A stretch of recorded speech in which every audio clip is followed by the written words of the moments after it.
সন্ধ্যার আলোয় ঢেকে গেছে পুরনো গ্রাম। ঘরগুলো যেন গল্প বলছে, আর বাতাসে ভেসে বেড়াচ্ছে অতীতের স্মৃতি। রহিম চাচা ৪০ বছর ধরে গ্রামটির ডাক পিয়ন। প্রতিদিন তিনি হাঁটেন এই মাটি ঘেঁষে চিঠি বিলি করতে। শিশুরা তাকে দেখে হেসে বলে, চাচা চাচা, আর তিনি হাসেন, চোখে উজ্জ্বলতা। আজও একা বসে তিনি পুরনো চিঠিগুলো খুঁজে দেখছেন। প্রতিটি চিঠি যেন ভিন্ন একটি গল্প বলে। হঠাৎ তার চোখ থেমে গেল। এক খাম হাতে এসেছে, যেখানে লেখা রহিম উদ্দিন, নিজের নাম। আগে কখনো এমন চিঠি পায়নি। তাঁপা হাতে চিঠি খুললেন। কাগজের উপরে লেখা লাইনগুলো পড়ে তার হৃদয় কাঁপতে লাগলো।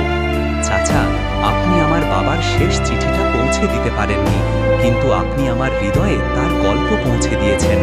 আজ আমি নিজেই পোস্ট অফিসে যোগ দিচ্ছি, আপনার পথ ধরে। রহিম চাচার চোখ ভিজে গেল। দূরে সূর্য অস্ত যাচ্ছে, আর মনে হচ্ছিল ইতিহাস যেন নতুন প্রজন্মের দিকে এগোচ্ছে। সকালে এক যুবক ডাক পিয়ন ব্যাগ কাঁধে গ্রামে প্রবেশ করছে। রহিম চাচা তাকে দেখে হাসছেন। দীর্ঘদিনের ঐতিহ্য নতুন হাতে পৌঁছেছে। যুবকটি ধীরে ধীরে গ্রামের মাটির পথে হাঁটছে।